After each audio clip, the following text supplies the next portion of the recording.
ನಮಸ್ತೆ ವೀಕ್ಷಕರೇ, ಎಲ್ಲರೂ ಹೇಗಿದ್ದೀರಾ? ನಾನಿವತ್ತು ಚೆನ್ನೈಯಲ್ಲಿರೋ ಮರುಂದೀಶ್ವರ ಟೆಂಪಲ್ ಬಗ್ಗೆ ಹೇಳ್ತಾ ಇದ್ದೀನಿ.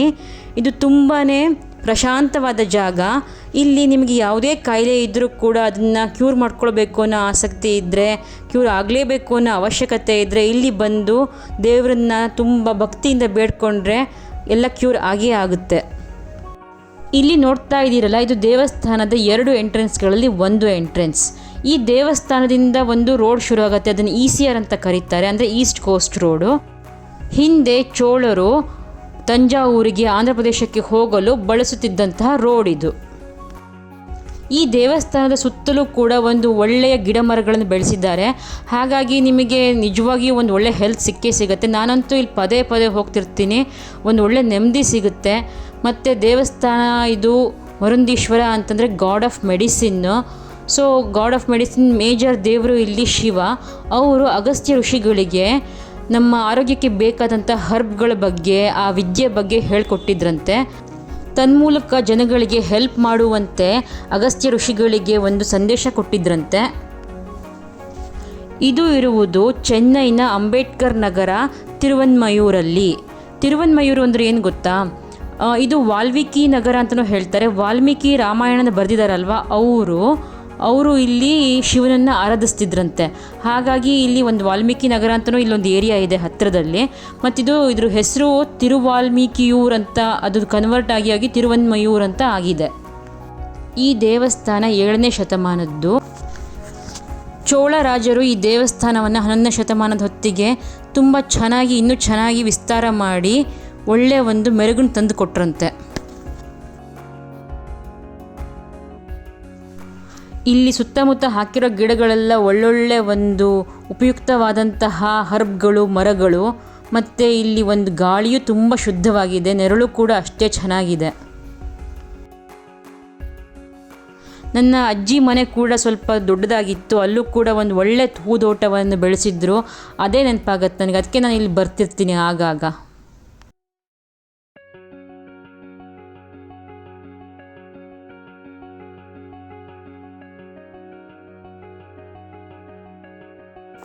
ಇಲ್ಲಿ ಮನೆ ಹತ್ತಿರ ಇರೋರು ಆರಾಮಾಗಿ ಬಂದು ಬೆಳಗ್ಗೆ ದೇವ್ರ ದರ್ಶನ ಮಾಡಿ, ಒಂದು ಸಣ್ಣ ವಾಕ್ ಮಾಡಿ ಮಜವಾಗಿ ಮನೆಗೆ ವಾಪಸ್ಸಾಗಿ ಹೋಗ್ಬೋದು. ಎಷ್ಟು ಅದೃಷ್ಟವಂತರು ಇಲ್ಲಿ ಹತ್ತಿರ ಇರೋರೆಲ್ಲ.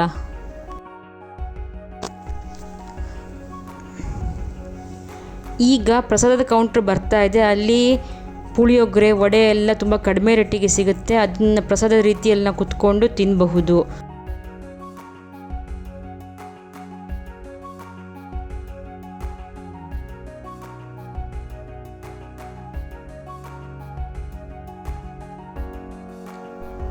ಈಗ ಕಾಣಿಸ್ತಿದೆಯಲ್ಲ, ಇದೇ ಗೋಪುರ. ಇದು ನಾನು ಬಂದಿರೋ ಎಂಟ್ರೆನ್ಸಿಂದ ಕಾಣಿಸ್ತಿರೋ ಒಂದು ಗೋಪುರ ಇದು. ಸೊ ಇವಾಗ ನೆಕ್ಸ್ಟು ಒಂದು ದೊಡ್ಡ ಪ್ರಾಂಗಣ ಅಂದರೆ ಮಿಡ್ಲ್ ಸ್ಪೇಸು. ಅಲ್ಲಿ ಕುತ್ಕೊಂಡು ಮೆಡಿಟೇಷನ್ ಮಾಡಬಹುದು, ಅಥವಾ ನಾವು ಒಂದು ಒಳ್ಳೆ ವಾಯುವಿಹಾರ ಮಾತಾಡೋದೆಲ್ಲ ಮಾಡ್ಬೋದು. ಮತ್ತು ಇವಾಗ ಕಾಣಿಸ್ತಿರೋ ಒಂದು ಟೆಂಪಲ್ಲೇ ತ್ರಿಪುರ ಸುಂದರಿ ಅಮ್ಮನವರ ದೇವಸ್ಥಾನ, ಅಂದರೆ ದೇವಿಯ ದೇವಸ್ಥಾನ.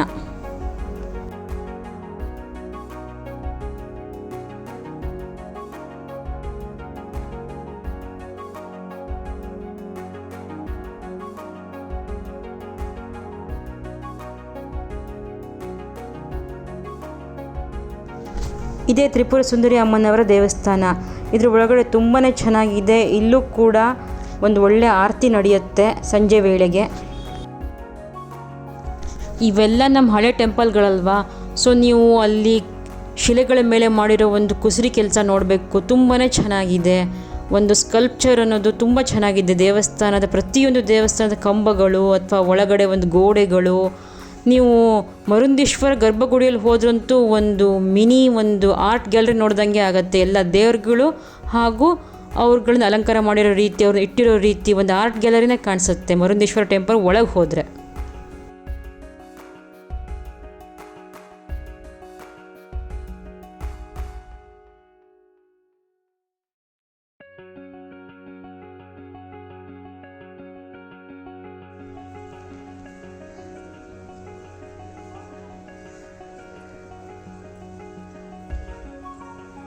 ಈಗ ನಾವು ಮರುಂದೀಶ್ವರ ದೇವಸ್ಥಾನದ ಗರ್ಭಗುಡಿಗೆ ಹೋಗ್ತಾ ಇದ್ದೀವಿ. ಅದಕ್ಕೆ ಹೋಗ್ತಿರೋ ದಾರಿ ಇದು.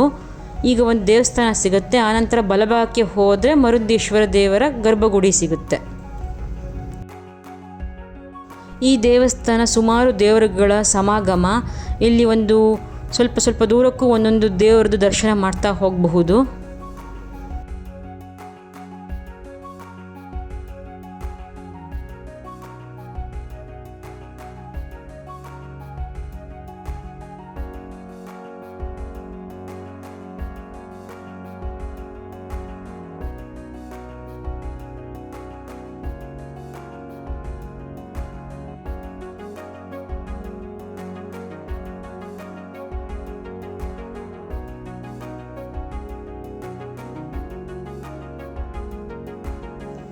ವಾಪಸ್ ಇವಾಗ ನಾನು ಬಂದ ಎಂಟ್ರೆನ್ಸಿಂದ ವಾಪಸ್ ಹೋಗ್ತಾ ಇದ್ದೀವಿ. ಇಲ್ಲೂ ಕೂಡ ಸುತ್ತಮುತ್ತ ಒಂದು ಗಾರ್ಡನ್ ಇದೆ ಹಾಗೂ ಒಂದು ಸಣ್ಣ ಪುಷ್ಕರಣಿ ಇದೆ. ಫುಲ್ ಮೇನ್ ಎಂಟ್ರೆನ್ಸಿಂದ ಫುಲ್ ಹೊರಗೆ ಬಂದರೆ ಒಂದು ದೊಡ್ಡ ಕೊಳ ಇದೆ. ಸೊ ಇವೆಲ್ಲ ಸೇರಿ ಇಲ್ಲಿ ವಾತಾವರಣ ತುಂಬ ಚೆನ್ನಾಗಿದೆ. ಚೆನ್ನೈ ಹಾಟ್ ಅಂತ ಇರಬಹುದು, ಬಟ್ ಈ ಜಾಗದಲ್ಲಿ ಮಾತ್ರ ಬಂದರೆ ಸೇಮ್ ಬೆಂಗಳೂರಿನ ಫೀಲಿಂಗ್ ಆಯಿತು. ಎಲ್ಲ ತುಂಬ ಕೂಲಾಗಿತ್ತು. ಏರ್ ಟೆಂಪ್ರೇಚರು ಎಲ್ಲ, ಏನು ಬೆವರು ಕೂಡ ಬರ್ತಿರಲಿಲ್ಲ. ಸೊ ದೇವರ ಸನ್ನಿಧಿ ಹಾಗೂ ದೇವರ ಒಂದು ಆಶೀರ್ವಾದ ಹಾಗೂ ಒಂದು ಒಳ್ಳೆಯ ವಾತಾವರಣ ಎರಡನ್ನೂ ಅನುಭವಿಸುವಂತಹ ಒಂದು ಜಾಗ ಇದೆ ಅಂತಂದರೆ ಅದು ಈ ಟೆಂಪಲ್ ಅಂತ ಹೇಳ್ಬೋದು. ಖಂಡಿತ ನೀವು ಬನ್ನಿ.